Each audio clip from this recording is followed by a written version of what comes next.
So hello everyone, नमस्कार साथियों। स्वागत है आप सभी का एक बार फिर से डेली करंट अफेयर्स की क्लास में।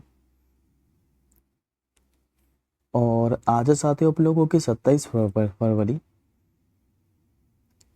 लेकिन दोस्तों आज की क्लास के अंदर क्या है कि हम लोग 2 दिन के करंट अफेयर्स के प्रश्नों को डिस्कस करेंगे, 26 और 27 फरवरी के। क्योंकि दोस्तों कल क्या है कि आप लोगों की करंट अफेयर्स की क्लास नहीं आ पाई थी, तो आज की क्लास के अंदर हम लोग 2 दिन के करंट अफेयर्स के प्रश्नों को डिस्कस करेंगे। तो आप सभी साथी पूरी क्लास को आखिरी तक जरूर देखिएगा। लेकिन दोस्तों उससे पहले मैं आपको 25 फरवरी के जो करंट अफेयर्स के प्रश्न थे उनको रिवाइज करा देता हूँ मात्र 2 मिनट के अंदर। उसके बाद हम लोग आज के प्रश्नों को डिस्कशन करेंगे। तो याद करिए साथियों, लास्ट क्लास के अंदर मैंने आप लोगों को पढ़ाया था कि अभी जो पुणे ओपन है 2025, इसमें एटीपी चैलेंजर जो टेनिस प्रतियोगिता है, इसका जो पुरुष एकल का खिताब है यह भी किसने जीता था? तो ये जीता था दोस्तों दलीबोर स्वार सिन्हा ने। पश्चिमी क्षेत्रीय परिषद की मैंने आपको 27वीं बैठक बताई थी। आयोजन इसका दोस्तों महाराष्ट्र के पुणे के अंदर किया गया था, लेकिन इसकी अध्यक्षता किसने की थी? तो ये भी मैंने आपको बताया था, हमारे केंद्रीय गृह और सहकारिता मंत्री अमित शाह जी के द्वारा। तीसरा क्वेश्चन बताया था आप लोगों को कि अभी लैंडसेट की एक रिपोर्ट जारी की गई थी, और इस रिपोर्ट के अनुसार 1990 से लेकर 2021 के बीच में भारत में जो आत्महत्या की दर है, इसमें कितने परसेंट की कमी आई थी? तो 30% की। 71वीं सीनियर राष्ट्रीय पुरुष कबड्डी चैंपियनशिप के बारे में बताया था, जिसको अभी किसने जीता था? तो सर्विसेज ने। किस राज्य ने भी नया भूमि जो कानून है ये पारित किया था? तो ये क्या था दोस्तों? उत्तराखंड सरकार ने। प्रधानमंत्री मोदी जी को भी किस देश के राष्ट्रीय जो दिवस समारोह है इसमें मुख्य अतिथि के तौर पर आमंत्रित किया गया था? तो मॉरिशस के अंदर। एडीबी के मैंने आपको 11वें अध्यक्ष बताए थे, और इसके रूप में भी किसने पदभार संभाला है 11वें अध्यक्ष के तौर पर? तो मसातो कांटा ने। भारत का पहला अंडर वाटर म्यूजियम और जो आर्टिफिशियल रीफ है ये कहाँ पर बनने जा रहा है? तो महाराष्ट्र के मुंबई के अंदर। ओडिशा नृत्य के पिता के रूप में किसे जाना जाता था, जिनका भी हाल ही में निधन हो गया है? तो नाम है दोस्तों उनका मायाधर राउत। और लास्ट 10वां क्वेश्चन पढ़ाया था कि भाई जो ग्लोबल इन्वेस्टर समिट है 2025, इसकी मेजबानी मध्य प्रदेश ने की है। और मध्य प्रदेश में भी कहाँ पर इसका आयोजन किया गया था? तो मध्य प्रदेश की राजधानी भोपाल के अंदर। अब बढ़ते हैं हम लोग आज के पहले प्रश्न की ओर। तो आज का दोस्तों आपका जो पहला ही प्रश्न है ये मोस्ट इंपॉर्टेंट क्वेश्चन है, इस पे आप लोग स्टार मार के कर लीजिए। आप लोगों से ये पूछ रहा है कि भाई जो इंडियन सुपर लीग है इसका जो खिताब है ये भी किस टीम ने जीता है? तो पहले तो दोस्तों आप लोग इस क्वेश्चन का आंसर जान लीजिए। ये जीता भी मोहन बगान सुपर जॉइंट के द्वारा। करेक्ट आंसर होगा आपका ऑप्शन नंबर डी। अब इस क्वेश्चन के बारे में हम लोग आगे समझते हैं, क्योंकि साथियों यहाँ से कई सारे क्वेश्चन आपको एग्जाम में देखने को मिल सकते हैं। तो सबसे पहली बात दोस्तों आप लोग ये याद रखेंगे कि जो मोहन बगान सुपर जॉइंट है इसने ये लगातार दूसरी बार इंडियन सुपर लीग का खिताब अपने नाम किया है। अच्छा दोस्तों, इससे पहले इसने ये जो खिताब है ये कब अपने नाम किया था? तो इससे पहले जो मोहन बगान सुपर जॉइंट है इसने 2023-24 सीजन का खिताब अपने नाम किया था, और ये लगातार इसका दूसरा है। 2024-25 में बात करें तो इंडियन सुपर लीग का ये 11वां संस्करण था, और हराया किसको है? मोहन बगान सुपर जॉइंट ने। तो ये भी आप लोग दोस्तों याद रखेंगे, उड़ीसा एफसी को हराया है। अब बात कर लेते हैं हम लोग इंडियन सुपर लीग के बारे में। तो ये बाद में फुटबॉल का सर्वोच्च लीग टूर्नामेंट है, और इसका जो आयोजन है ये किसके द्वारा किया जाता है? तो ऑल इंडिया फुटबॉल फेडरेशन और फुटबॉल स्पोर्ट डेवलपमेंट लिमिटेड के द्वारा। इंडियन सुपर लीग का यदि आप लोगों से पूछे कि पहला संस्करण कब हुआ था, तो ये भी दोस्तों याद रखेंगे अक्टूबर 2014 के अंदर। वर्तमान में इसमें क्लबों की संख्या कितनी है? तो 13। और एक क्वेश्चन दोस्तों आप लोगों को और याद रखना है, यदि आप लोगों से ये पूछे कि इंडियन सुपर लीग का सबसे ज्यादा बार जो खिताब है किसने जीता है, तो ये दोस्तों आप लोग याद रखेंगे कोलकाता एफसी ने जीता है, और इसने ये 3 बार खिताब जीता है। अब बात कर लेते हैं हम लोग ऑल इंडिया फुटबॉल फेडरेशन के बारे में, जो कि भारत में फुटबॉल की प्रमुख गवर्निंग बॉडी है। स्थापना इसकी कब हुई थी? तो 23 जून 1937 के अंदर। मुख्यालय यदि आप लोगों से पूछे तो ये कहाँ पर है? नई दिल्ली के अंदर। और वर्तमान में इसके अध्यक्ष कौन है? तो ये दोस्तों कल्याण चौबे। अब बढ़ते हैं हम लोग आज के दूसरे प्रश्न की ओर। आज का दूसरा प्रश्न दोस्तों आप लोगों के सामने रहा और आप लोगों से पूछ रहे हैं कि अभी प्रधानमंत्री जो किसान सम्मान निधि योजना है, इसकी जो 19वीं किस्त है, यह भी प्रधानमंत्री मोदी जी ने किस राज्य से जारी की है? ये कि दोस्तों भागलपुर, बिहार से। करेक्ट आंसर होगा ऑप्शन नंबर डी। अब इस क्वेश्चन के बारे में भी हम लोग आगे समझ लेते हैं। तो देखिए साथियों, भी 24 फरवरी को क्या है कि प्रधानमंत्री मोदी जी ने बिहार का जो भागलपुर है, यहाँ से प्रधानमंत्री किसान योजना की 19वीं जो किस्त है ये जारी की है। और इस किस्त के तहत क्या है कि 9.8 करोड़ जो पात्र किसान हैं, इनके बैंक के खातों में 22,000 करोड़ रुपए की जो राशि है ये सीधे ट्रांसफर किए गए। बात कर लेते हैं हम लोग प्रधानमंत्री किसान सम्मान निधि योजना के बारे में। तो सबसे पहले तो दोस्तों आप लोग इसमें ये याद रखेंगे कि इस योजना की जो शुरुआत है एक केंद्र सरकार के द्वारा कब की गई थी? तो 1 फरवरी 2019 को। और उद्देश्य क्या था इस योजना का? तो देश के हमारे जो छोटे और सीमांत किसान हैं, इनको आर्थिक मदद पहुंचाई जा सके। और इस योजना के तहत जो भी दोस्तों पात्र किसान हैं, इनके खाते में हर साल क्या है कि 6,000 रुपये ट्रांसफर किए जाएंगे। लेकिन ये जो 6,000 रुपये हैं ये एक साथ ट्रांसफर नहीं किए जाएंगे, इनको 4-4 महीनों की किस्तों में ट्रांसफर किए जाएंगे, यानी कि 3 किस्तों में करे जाएंगे हर 4 महीने के अंदर। यानी कि हर 4 महीने के अंदर 2,000 रुपये दिए जाएंगे। अच्छा, इस किसान सम्मान जो निधि योजना है, इसके लिए पात्रता क्या है, यानी कि कंडीशन क्या है? तो देश भर के जो सभी छोटे और सीमांत किसान हैं, और वो भी किसान जिनके पास 5 एकड़ तक की कृषि योग्य भूमि है, उन्हीं को ये 6,000 रुपये दिए जाएंगे साल में। अब आज का आप लोग तीसरा प्रश्न देखिए। आज का दोस्तों आपका जो तीसरा प्रश्न है ये पुरस्कार से संबंधित है। और ये आप लोगों से पूछ रहा है कि अभी यूनाइटेड किंगडम ने knight commander of the most जो excellent award of the British Empire है, इस सम्मान से अभी किस भारतीय को सम्मानित किया है? तो ये क्या है दोस्तों? सुनील भारती मित्तल को। करेक्ट आंसर होगा ऑप्शन नंबर डी। दरअसल दोस्तों सुनील भारती मित्तल है जो कि भारतीय एंटरप्राइजेज के चेयरमैन है।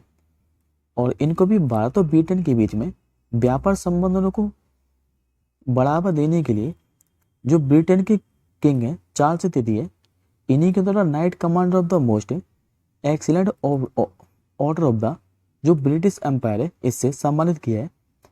और एक क्वेश्चन दोस्तों आप लोग और याद रखिएगा कि जो सुनील भारती मित्तल है, इनको भारत का जो तीसरा सर्वोच्च नागरिक सम्मान है जिसका नाम है पद्म भूषण, इससे भी सम्मानित किया जा चुका है। और कब किया गया था? तो 2007 के अंदर। अब एडिशनल इन्फॉर्मेशन के अंदर मैं आपको एक क्वेश्चन और रिवाइज कराता हूँ। ये भी दोस्तों मैंने आपको हाल ही में पढ़ा है, याद करिए कि हाल ही में टाटा ग्रुप के जो चेयरमैन है जिनका नाम है एन चंद्रशेखरन, इनको भी यूके का जो most excellent order of the British Empire है इससे सम्मानित किया गया था। ये क्वेश्चन मैंने आपको अभी पढ़ाया था रिसेंटली फरवरी महीने के अंदर ही।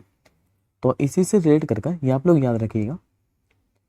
अब बढ़ते हैं हम लोग आज के चौथे प्रश्न की ओर। हाल ही में 12वें जो क्षेत्रीय 3R और सर्कुलर इकोनॉमिक फोरम है, इसका जो आयोजन है ये कहाँ पर किया जाएगा? तो इसका दोस्तों जो आयोजन है ये राजस्थान की राजधानी जयपुर के अंदर किया जाना है। करेक्ट आंसर होगा आपको ऑप्शन नंबर बी। अब इस क्वेश्चन के बारे में हम लोग आगे समझते हैं। देखिए दोस्तों, बात अभी 3 से लेकर 5 मार्च तक राजस्थान की जो राजधानी है जयपुर, और यहाँ पर जो इंटरनेशनल सेंटर है यहीं पर एशिया और प्रशांत क्षेत्र में 12वें क्षेत्रीय और जो 3R है, इसमें पहले आप लोग 3R का मतलब समझ लिए। पहले R का तो मतलब दोस्तों इसमें रिड्यूस यानी कि कम करना। दूसरे R का मतलब क्या है? तो रीयूज यानी कि पुनः उपयोग में लाना। और तीसरे R का मतलब है इसमें रिसाइकलिंग यानी कि पुनर्चक्रण करना। और सर्कुलर इकोनॉमिक फोरम की मेजबानी करने के लिए तैयार है राजस्थान का जयपुर। और एक और दोस्तों क्वेश्चन याद रखिएगा, किससे पहले वाला जो संस्करण है पिछला वाला 2023 वाला, ये कहाँ पर हुआ था? तो ये होता है दोस्तों कम्बोडिया के अंदर, और इस बार ये भारत के अंदर होने जा रहा है। और भारत के भी कहाँ पर, तो राजस्थान की राजधानी जयपुर के अंदर। अब बढ़ते हैं हम लोग आज के 5वें प्रश्न की ओर। आज का दोस्तों आपका जो 5वां प्रश्न है ये योजना से संबंधित है। आप लोगों से पूछ रहा है कि अभी किस राज्य में जो गवाह संरक्षण योजना है यह भी शुरू की गई है। तो ये दोस्तों हरियाणा के अंदर शुरू की गई है। करेक्ट आंसर होगा ऑप्शन नंबर सी। देखिए दोस्तों, जैसे कि योजना का जो उद्देश्य है ये नाम से स्पष्ट हो रहा है। इसमें दोस्तों जो गवाह है, जो भी कानून के गवाह बनेंगे उनकी इसमें रक्षा करना है योजना का उद्देश्य। तो खाली आप लोग याद रखिएगा कि गवाह संरक्षण योजना का जो संबंध है ये किस राज्य से, तो हरियाणा से। बात कर लेते हैं हम हरियाणा के बारे में। तो हरियाणा का जो गठन है 1 नवंबर 1966 के अंदर हुआ था। राजधानी क्या है, तो हरियाणा और दोस्तों जो पंजाब है इसकी कॉमन राजधानी है चंडीगढ़। मुख्यमंत्री आपको इमेज में दिखाई दे रहे हैं, ये नायब सिंह सैनी है। राज्यपाल यहाँ के बंडारू दत्तात्रेय। लोकसभा की सीटें आप लोगों से पूछ ले तो यहाँ पर आपको 10 लोकसभा की सीटें देखने को मिलेंगी। राज्यसभा की सीटें यहाँ पर 5, और विधानसभा की सीटों की बात करें तो 90 है। जबकि दोस्तों जिलों की संख्या की बात करें तो यहाँ पर 12 जिले देखने को मिलेंगे। अब आज का आप लोग 6वां प्रश्न देखिए। आज का आपका जो 6वां क्वेश्चन है ये अभ्यास से संबंधित है। अभी जो अभ्यास है जिसका नाम है सागर कवच, यह भी भारतीय जो तटरक्षक बल है यानी कि इंडियन कोस्ट गार्ड, इसने कहां पर आयोजित किया है। तो इसका दोस्तों जो आयोजन है ये पश्चिम बंगाल के अंदर किया है। करेक्ट आंसर होगा ऑप्शन नंबर डी। पहले हम लोग इस क्वेश्चन के बारे में आगे समझ लेते हैं, उसके बाद दोस्तों मैं आपको ये बताऊंगा कि ये क्वेश्चन क्या है कि एक और तरीके से पूछा जा सकता है। तो पहले आप लोग याद रखेंगे कि पश्चिम बंगाल में जो भारतीय तटरक्षक बल है इसने सागर कवच अभ्यास का आयोजन किया है। और अभ्यास दोस्तों आयोजित कहाँ पर किया है, तो पश्चिम बंगाल के अंदर जो 158 किलोमीटर की समुद्री तट है यहीं पर आयोजित किया है। उद्देश्य क्या है इस अभ्यास का, तो तटीय सुरक्षा को मजबूत करना और विभिन्न एजेंसियों के बीच क्या है कि समन्वय को बढ़ावा देना है। पहले बात करते हैं हम लोग इंडियन कोस्ट गार्ड के बारे में। तो इसकी दोस्तों स्थापना कब हुई थी, तो 1 फरवरी 1977 के अंदर। मुख्यालय इसका नई दिल्ली के अंदर है। याद करिए दोस्तों, अब इसके 26वें महानिदेशक बने थे एस परमेश। और इसका उद्देश्य क्या है, तो शांति काल में भारतीय समुद्र की सुरक्षा करना। अच्छा दोस्तों, ये क्वेश्चन जो है ये आप लोगों से ऐसे भी पूछ सकता है कि अभी पश्चिम बंगाल के अंदर जो सागर कवच अभ्यास आयोजित किया है ये किसके द्वारा आयोजित किया है, तो याद रखेंगे भारतीय तटरक्षक बल के द्वारा। तो हो सकता है आपको ऑप्शन में दे दे इंडियन कोस्ट गार्ड, भारतीय सेना, या फिर आप लोग दे दे भारतीय वायुसेना। कुछ भी ऑप्शन दे, लेकिन आप लोग आंसर कीजिएगा इंडियन कोस्ट गार्ड पर। अब आज के बढ़ते हम लोग 7वें प्रश्न की ओर। आज का 7वां क्वेश्चन दोस्तों आपका अपॉइंटमेंट से संबंधित है। आप लोगों से पूछ रहे हैं कि अभी फरवरी 2025 में जर्मनी के जो अगले चांसलर है इसके रूप में किसे नियुक्त किया गया। ये बन चुके साथियों फेडरिक मर्ज। करेक्ट आंसर होगा ऑप्शन नंबर ए। पहले साथियों आप लोग इमेज में देखिए फेडरिक मर्ज को। ये रहे आपके सामने इमेज में फेडरिक मर्ज, जो कि फरवरी में अभी जर्मनी जो देश है यहाँ के नए चांसलर बन चुके हैं। और इन्होंने दोस्तों स्थान किसका ले लिया है, तो इन्होंने ओलाफ स्कोच का स्थान लिया है। बात करते हैं हम लोग जर्मनी के बारे में। तो पहले आप लोग मैप में लोकेशन देखिए जर्मनी की। जितना भी दोस्तों आपको हाईलाइट पार्ट दिखाई दे रहा है ये आपका जर्मनी है।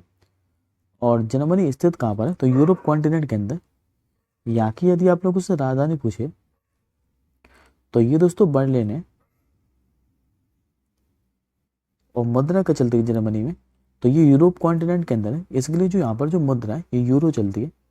और अब यहाँ के नए चांसलर कौन बन चुके हैं, तो फेडरिक मर्ज। अब एक बार दोस्तों आप लोग बाकी के ऑप्शन और देखिए। याद करिए ज्ञानेश कुमार का नाम, मैंने आपको बताया अभी नए चीफ इलेक्शन कमीशन बने।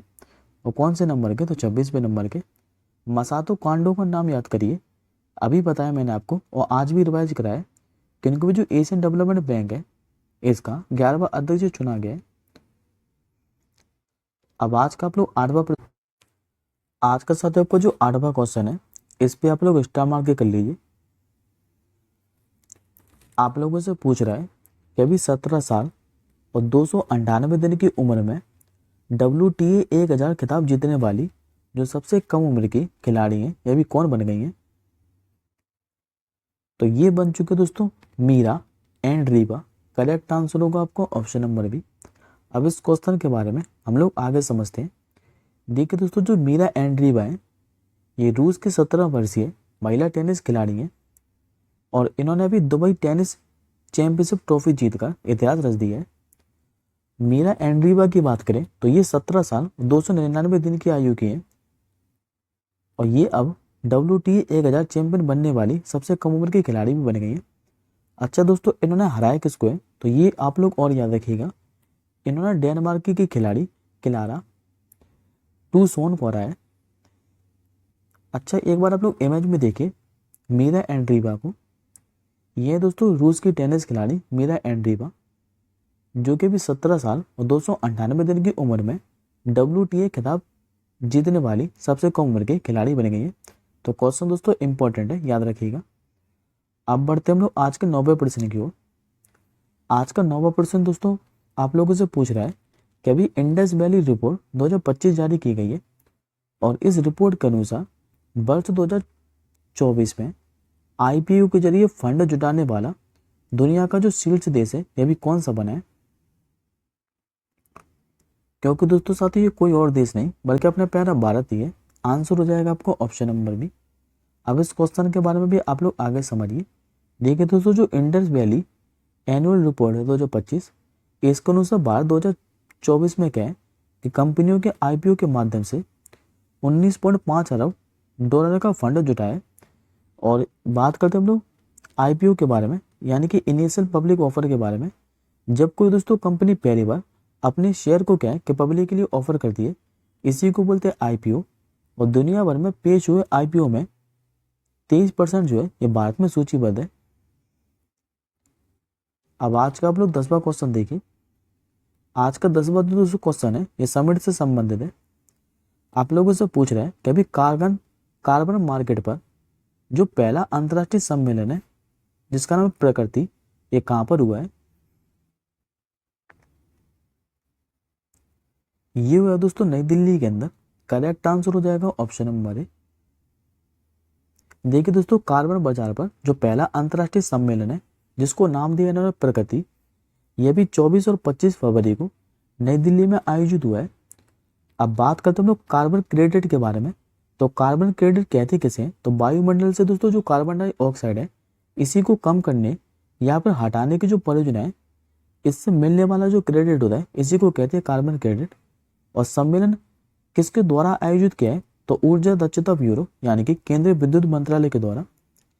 और इसमें दोस्तों ये और याद रखिएगा कि भारत ने शुद्ध शून्य जो कार्बन उत्सर्जन हासिल करने का लक्ष्य है ये कब तक का रखा है तो 2027 तक 70 तक का। जबकि दोस्तों वर्ल्ड ने कब तक का रखा है तो वर्ल्ड ने रखा है 2050 तक का। अब मैं आपको प्रमुख सम्मेलन के बारे में बताता हूँ। जैसे कि दोस्तों याद करिए, मैंने आपको बताया था कि राजस्थान का जो उदयपुर है यहाँ पर भी दूसरा अखिल भारतीय राज्य जल मंत्रियों का जो सम्मेलन है 2025 ये आयोजित किया गया था। और नो मनी फॉर टेरर विषय पर जो चौथा मंत्रिस्तरीय सम्मेलन है 2025, इसकी मेजबानी किसने की थी तो ये दोस्तों जर्मनी ने की थी। अब बढ़ते हैं हम लोग आज के 11वें क्वेश्चन की ओर। आज का 11वां क्वेश्चन भी दोस्तों आप लोगों का महत्वपूर्ण है, इस पे भी आप लोग स्टार मार्क करके रखिएगा। आप लोगों से पूछ रहा है कि अभी US में जॉन कैसबेट्स पुरस्कार जीतने वाली जो पहली भारतीय फिल्म है यह भी कौन सी बनी है। इस फिल्म का नाम है girls will be girls. Correct answer होगा ऑप्शन नंबर डी। देखिए दोस्तों, जो गर्ल्स विल वी गर्ल्स फिल्म है ये ऋचा चड्ढा और अली फजल की फिल्म है जो कि 2025 में भी फिल्म इंडिपेंडेंट स्पिरिट अवार्ड में इसने इतिहास रच दिया है। और इस फिल्म ने अभी प्रतिष्ठित US के अंदर जॉन कैसबेट्स पुरस्कार जीता है। इसके साथ ही ये प्रतिष्ठित पुरस्कार समारोह में सम्मान पाने वाली पहली भारतीय फिल्म भी बन गई है। जॉन कैसबेट पुरस्कार की बात करें तो ये पुरस्कार दोस्तों उन फिल्म को दिया जाता है जिसने $1 मिलियन से कम के बजट में बनी सर्वश्रेष्ठ फिल्म का प्रदर्शन किया हो। तो इस मामले में किसे मिला है तो गर्ल्स बी गर्ल को। तो ये नाम याद रखिएगा। अब बढ़ते हम लोग आज के 12वें क्वेश्चन की ओर। और ये दोस्तों आज की क्लास का आपका आखिरी क्वेश्चन है। ये भी रिपोर्ट से संबंधित है यानी कि इंडेक्स से। अभी एक्सिस नाउ के द्वारा एक रिपोर्ट जारी की गई है और इसमें बताया गया है कि वर्ष 2024 में दुनिया में सबसे ज़्यादा जो इंटरनेट शटडाउन है ये किस देश ने किया है। तो दुनिया में तो सबसे ज़्यादा जो इंटरनेट शटडाउन है यह भी म्यांमार ने किया है। करेक्ट आंसर होगा आपको ऑप्शन नंबर बी। अब हम लोग शीर्ष स्थान वाले देशों के बारे में बात कर लेते हैं। तो पहले स्थान पर दोस्तों मैं आप लोगों को बता चुका हूँ कि इंटरनेट बंद करने के मामले में टॉप 5 देश देखें तो म्यांमार है जिसने 85 बार इंटरनेट को बंद किया है। इसके बाद दूसरे स्थान पर कौन सा है, तो दूसरे स्थान पर दोस्तों अपना प्यारा भारत है जिसने 84 बार इंटरनेट को शटडाउन किया है। तीसरे स्थान पर इसमें पाकिस्तान है, पाकिस्तान ने 21 बार शटडाउन किया है। चौथे स्थान पर है रूस जिसने 13 बार शटडाउन किया है। और पांचवें स्थान पर कौन सा देश है, तो यूक्रेन है जिसने 7 बार इसको शटडाउन किया है। तो आप लोगों को याद रखना है टॉप 5। अब ये दोस्तों आपका आज का क्वेश्चन ऑफ द डे है और ये लगातार दोस्तों मैं आपको 3 दिन से क्वेश्चन पूछ रहा हूँ। इसका आप लोगों ने कमेंट बॉक्स के अंदर आंसर नहीं बताया, तो इस क्वेश्चन का आप लोग आंसर बताइएगा कि अभी जारी नीति आयोग के पहले जो राजकोषीय स्वास्थ्य सूचकांक है 2025 इसमें शीर्ष स्थान पर कौन सा देश है। इस क्वेश्चन का आंसर मुझे आप लोग कमेंट बॉक्स के अंदर बताएंगे और पीडीएफ दोस्तों आपको हमारे टेलीग्राम ग्रुप पर मिल जाएगी। तो आप लोग पीडीएफ डाउनलोड कर एक बार क्लास का रिविजन जरूर कर लीजिएगा। और कल दोस्तों आरआरबी जो एएलपी है CBT1 इसका भी रिजल्ट डिक्लेयर हो गया है। तो एक बार आप लोग रिजल्ट देख लीजिएगा। सारे के सारे जो रिजल्ट की जो पीडीएफ है मैंने हमारे टेलीग्राम ग्रुप पर डलवा दी है, तो वहाँ से आप लोग अपना रिजल्ट जरूर देख लीजिएगा। अब हम मिलेंगे जल्दी अगली क्लास के साथ ही, तब तक के लिए जय हिंद, वंदे मातरम।